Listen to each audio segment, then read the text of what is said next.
Apex college Makrana की हिंदी साहित्य की ऑनलाइन कक्षा में आपका स्वागत है।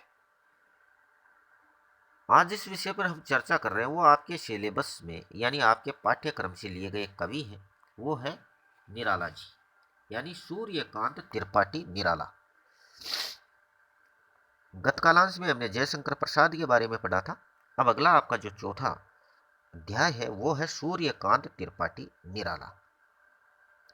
तो हम देखते हैं कि निराला की जो काव्यगत विशेषताएं हैं उनकी विवेचना करते हैं, यानी सूर्यकांत त्रिपाठी निराला की काव्यगत विशेषताएं कौन कौन सी है। यानी क्रांति के अग्रदूत, क्रांति के अग्रदूत पुरुष के श्रृंगार, युगीन विषमताओं और निजी व्यथाओं से तप तप कर बने निर्भीक, स्पष्टवादी और मानवता का जय घोष करने वाले निराला हिंदी साहित्य के परंपरित मेघाच्छादित गगन में मध्याह्न के सूर्य, निस्तब्ध रजनी के चंद्र और सांध्यकालीन आकाश में नतमुख दिवाकर बनकर प्रकट हुए। यानी अगर देखा जाए तो सूर्यकांत त्रिपाठी जो निराला है वो क्रांति के अग्रदूत है, पौरुष के श्रृंगार है, युगीन विषमताओं और निजी व्यथाओं में तप तप कर बने निर्भीक, स्पष्टवादी और मानवता का जय घोष करने वाले निराला हिंदी साहित्य में इस तरह के कवि है जैसे मान लीजिए कि बादलों से छाए हुए बादल में वो दोपहर का सूर्य हो, बिना आवाज करने वाली रात्रि के अंदर वो चंद्रमा हो, या संध्याकालीन आकाश में नतमुख दिवाकर बनकर प्रकट हुई हो। इस प्रकार की उनकी व्याख्या। उन्होंने अपने ताप से समाज और साहित्य में व्याप्त रूढ़ियों का विरोध किया, चंद्रोज्वल व्यक्तित्व से राग भावना की सरिता में निमंजन किया और दयादृढ़शीलता से शोषितों, पीड़ितों और विवश मानव जाति के प्रति करुणा, सहानुभूति और मानवीय भावों का प्रकाशन किया। इन सब विशेषताओं से निराला पूरे हिंदी साहित्य में अद्वितीय काव्य साधक माने जाते हैं। उनकी काव्यगत विशेषताओं को हम इस प्रकार प्रकट कर सकते हैं, स्पष्ट कर सकते हैं। यानी उनका काव्यगत पहले भाव पक्ष लेते हैं। कौन सा लेते हैं? भाव पक्ष। यानी भाव पक्ष में है कि प्रकृति सौंदर्य का चित्रण, कि उन्होंने प्रकृति सौंदर्य का चित्रण किस प्रकार किया है। तो देखिएगा इसमें कि काव्य में प्रकृति के स्वतंत्र महत्व की स्वीकृति और उद्घोषणा के सूत्रधार कवियों में निराला सर्वोच्च है। यानी काव्य में प्रकृति के स्वतंत्र महत्व की स्वतंत्र महत्व को स्वीकार करना और उद्घोषणा करना, इसके सूत्रधार कवियों में निराला सबसे ऊपर है। उन्होंने अपनी प्रकृति यात्रा का प्रारंभ जूही की कली से किया। यह उनकी रचना है, जूही की कली, उन्हीं से उन्होंने आरंभ किया। उनकी शेफालिका ऐसी ही रचना है जिसमें नश्वर यौवन सौंदर्य की अर्थवता और प्रणय माधुर्य चरम रूप में प्रस्तुत हुआ है। उनकी प्रकृति सौंदर्य श्रृंगार और मस्ती के पेगों में भी झूलती है और विद्रोह की स्वर लहरी की कड़क से भी कंपित होती है तथा विषाद के आंसू बहाती है। वह हम सफर भी है और हम शकल भी। वह व्यंग्य की सामग्री भी जुटाती है और मानव जीवन के लिए सांस्कृतिक संदेश भी लुटाती है। उनका प्राकृतिक चित्रण सरल, कोमल और आबदार है। यानी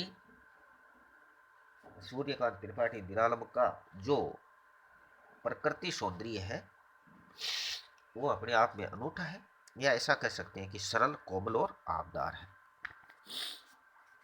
उनका एक उदाहरण देखिएगा कि मधुर मधुर है उसके दोनों अधर, किंतु जरा गंभीर नहीं है उनमें हास विलास, हंसता है तो केवल एक तारा, गुथा हुआ उन गुंगराले काले काले बालों। यानी निराला के काव्य में प्रकृति का चित्रण मानवीकरण रूप में भी हुआ है। संध्या सुंदरी कविता में मानवीकरण सर्वश्रेष्ठ कहा जा सकता है। ऋतु वर्णन में इन्होंने वर्षा को अधिक महत्व दिया है। वैसे तो उद्दीपन, आलंकारिक, उपदेशात्मक तथा आलंबन रूप में भी प्रकृति चित्रण इनके काव्य में दिखाई देता है। कहीं कहीं प्रकृति और मानव व्यापार सम्मिलित होकर आए। गीतिका के रंग गई पग पग धन्य धरा गीत में प्राकृतिक वैभव सिमटा सा लगता है। इसके अतिरिक्त इनके प्रकृति चित्रण में यत्र तत्र दार्शनिक भावों की अभिव्यक्ति भी हुई है। जैसे एक उदाहरण देखिएगा कि तुम तुंग हिमालय श्रृंग और में चंचल गति सुर सरिता, तुम विमल हृदय उच्छ्वास और में कांत कामिनी कविता।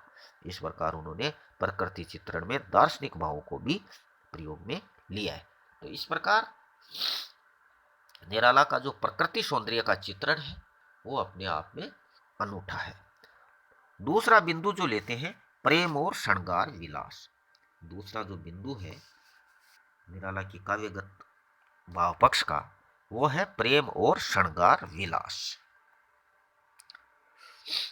तो इसमें देखिएगा कि यह निराला के काव्य की उल्लेखनीय विशेषता है। यह निराला के काव्य की उल्लेखनीय विशेषता है। निराला ने प्रेम को एक शाश्वत भावना माना है। निराला ने प्रेम को एक शाश्वत भावना माना है और उसमें पर्याप्त उदात्तता है। यही कारण है कि निराला का प्रेम शरीर से ऊपर उठकर आत्मा तक की यात्रा करता है। यही कारण है कि निराला का जो प्रेम है वो शरीर से ऊपर उठकर आत्मा तक की यात्रा करता है। अनामिका की प्रेयसी प्रेम के प्रति प्रियाशे आदि कविताएं उनकी लौकिक भावनाओं को अभिव्यक्त करने वाली है। यानी अनामिका की प्रेयसी प्रेम के प्रति प्रियाशे आदि कविताएं उनकी लौकिक भावनाओं को अभिव्यक्त करने वाली है। जैसे दिया है उन्होंने उदाहरण एक कि तेरे सहज रूप से रंग कर भरे गान के मेरे निर्झर भरे अविरल स्वर से मेरे सिक्त हुआ संसार। यानी विरह और मिलन के दोनों तटों के बीच निराला के प्रणय का सागर है, जो कभी उद्वेलित होकर अपने आलंबन का दृश्य स्पर्श और चुंबन कर लेता है और कभी ऐसा न कर पाने के कारण अपने उफान से भरकर छटपटाने लगता है। जूही की कली कविता में इन पंक्तियों को देखिए आप कि उन्होंने किस तरह से प्रेम और श्रृंगार विलास का बखान किया है। लिखा है नायक ने चूमे कपोल डोल उठी वलरी की लड़ी जैसे हिंडोल, निर्दयी उस नायक ने निपट निठुराई की झोंकों की झड़ियों से सुंदर सुकुमार देह सारी झकझोर डाली, मसल दिए गोरे कपोल चौंक पड़ी युवती चकित चितवन निज चारों ओर फेर। कि उन्होंने जूही की कली में देखो किस तरह से प्रेम और श्रृंगार का किया कि नायक ने चूमे कपोल कि जब नायक और नायिका एक वन वाटिका में है तो उन्होंने नायक ने उस नायिका के क्या चूम लिए कपोल, कपोल यानी गालों को। नायक ने उसके गालों को चूम लिया तो डोल उठी वलरी की लड़ी जैसे हिंडोल। तो जिस प्रकार एक बेल इधर उधर हवा के झोंके से छटपटाती है उसी तरह से नायिका भी हिंडोले लेने लगी। निर्दयी उस नायक ने निपट निठुराई की, परंतु उस निर्दयी उस नायक ने निठुराई की मतलब फिर भी क्या किया कि झोंकों की झाड़ियों से सुंदर सुकुमार देह सारी झकझोर डाली। उसने संपूर्ण उसके शरीर को पकड़ करके हिला दिया, जगह जगह से चूम लिया। मसल दिए गोरे कपोल और उसके गोरे गोरे गालों को उसने मसल दिया। चौंक पड़ी युवती, तो वह युवती चौंकना स्वाभाविक ही थी, तो वो चौंक पड़ी और चकित चितवन निज चारों ओर फिर और चकित होकर के अपने चितवन चितवन यानी भुवों को चारों ओर घुमा करके वो देखने लगी कि ये क्या हो गया। तो इस प्रकार उन्होंने प्रेम और श्रृंगार विलास का बहुत ही अच्छा उदाहरण प्रस्तुत किए कि सामान्यतः अतीत के सुख पर आंसू बहाना निराला का स्वभाव नहीं है। यानी अतीत के सुख पर आंसू बहाना निराला का स्वभाव नहीं है, किंतु वे यत्र तत्र तब नहीं आती पुलीन पर प्रियतमा या श्यामा तरण पर बैठने को निरुपमा बह रही है हृदय पर केवल अमा आदि भावुक उद्गार प्रकट कर देते हैं। यानी निराला का प्रणय एवं श्रृंगार विलास कठोर साधना की शिला पर पिसकर पावन हो गया है और वियोग की चिर ज्वाला में जलकर या तपकर उनका हृदय उज्जवल शांत व निर्मल बन गया है। अब तीसरा बिंदु लेते हैं हम उनके भाव पक्ष का। उत्सुकता। उत्सुकता यानी निराला के काव्य में चित्रित प्रणय और श्रृंगार के भावों में उत्सुकता की प्रवृत्ति लक्षित होती है। यानी श्रृंगार रस में डूबी पारिवारिक छवियों में होली का उत्सव निराला की उत्सुकता को प्रमाणित करता है। उनकी पंचवटी प्रसंग, राम की शक्ति पूजा और बादल राग आदि कविताओं में इस प्रवृत्ति के दर्शन हो जाते हैं। यानी इसी प्रकार निराला ने जीवन के प्रति आशा आस्था व्यक्त कर निराशा से मुक्त रहने का भी भाव प्रकट किया है। यानी उत्सुकता में देखिए कि निराला के काव्य में चित्रित प्रणय और श्रृंगार के भावों में उत्सुकता की प्रवृत्ति लक्षित होती है। यानी श्रृंगार रस में डूबी पारिवारिक छवियों में होली का उत्सव, होली का जो उत्सव है या फिर उत्सव का तो प्रमाणित करता ही है। उनकी पंचवटी प्रसंग है, राम की शक्ति पूजा और बादल राग है आदि कविताओं में भी इस प्रवृत्ति के दर्शन होते हैं।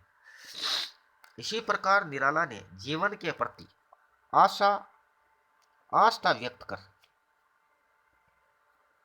निराशा से मुक्त रहने का भाव भी प्रकट किया। परमिल काव्य संग्रह की कविता ध्वनि में निराला कहते हैं कि परमिल जो काव्य संग्रह है उसकी कविता है ध्वनि, उसमें कहते हैं अभी न होगा मेरा अंत, अभी अभी ही तो आया है मेरे वन में मृदुल बसंत। पढ़ाई होगा आपने, नहीं है तो और देख लेना। तो इस प्रकार उनमें उत्सुकता बनी रहती। भावपक्ष का चौथा बिंदु लेते हैं कल्पना वैभव। कौन सा लेते हैं? कल्पना वैभव। यानी निराला के काव्य में कल्पना का अतिशय वैभव व्याप्त है। निराला के काव्य में कल्पना का अतिशय वैभव व्याप्त है। राम की शक्ति पूजा में उनकी विराट और सूक्ष्म कल्पना दोनों को देखा जा सकता है। यानी राम की शक्ति पूजा में भी उनके विराट और सूक्ष्म कल्पना को देखा जा सकता है। तुलसीदास में भी कल्पना का अथाह सागर है। उनकी मुक्तक रचनाएं भी इस दृष्टि से कुछ कम नहीं है।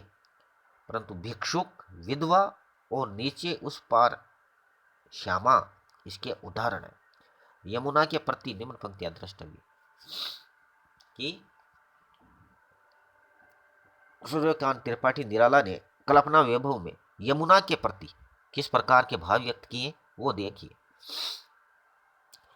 कहाँ छलकते अब वेश्य ही ब्रज नागरियों के गागर, कि कहाँ छलकते अब वेश्य ही ब्रज नागरियों के गागर, कहाँ भीगते अब वेश्य ही बाहु उरोज अधर अंबर, बंदा बाहुओं में घट क्षण क्षण कहाँ प्रकट वक्ता अपवाद, अलकों को किशोर पलकों को कहाँ वायु देती संवाद। यानी उन्होंने यमुना के बारे में क्या कहा कि अब कहाँ छलकते अब वैसे, जैसे मान लीजिए श्री कृष्ण के समय में जिस प्रकार उस यमुना नदी में जो घड़े डुबोए जाते थे और छलकते थे, अब वैसे घड़े कहाँ छलकते हैं। कहाँ भीगते अब वैसे, कि जिस प्रकार श्री कृष्ण गोपियों पर पानी डाल देते थे और उनकी भुजाएं, उनके वक्ष, उनके होंठ, उनके कपड़े भीग जाते थे, अब वैसे कहाँ भीग रहे हैं। बंदा बाहों में घट क्षण क्षण कहाँ प्रकट वक्ता अपवाद, अब जैसे उनके बाहों में जो घड़ा भरा हुआ दबा रहता था और वो अब कहाँ अपवाद के रूप में भी कहाँ प्रकट हो रहा है। तो अलकों को यानी उनकी पलकों को, किशोर पलकों को कहाँ वायु देती संवाद, कि जैसे वो आंखों से ही सिर्फ बातें करते थे, अब वैसा कहाँ हो पाता है। तो इस प्रकार उन्होंने कल्पना वैभव का भी विस्तार से विवेचन किया है। स्पष्ट है कि निराला की कल्पनाभूति, स्पष्ट है कि निराला की कल्पनानुभूति अद्भुत है। उनके लघु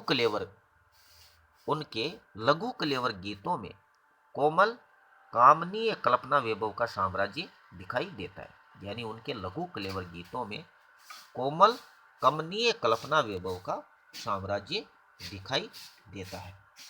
तो इस प्रकार आज के कालांश में हम सिर्फ सूर्यकांत त्रिपाठी निराला की 4 ही काव्यगत विशेषताओं का पढ़ पाएंगे, यानी प्रकृति सौंदर्य का चित्रण, प्रेम और श्रृंगार विलास, उत्सुकता और कल्पना वैभव।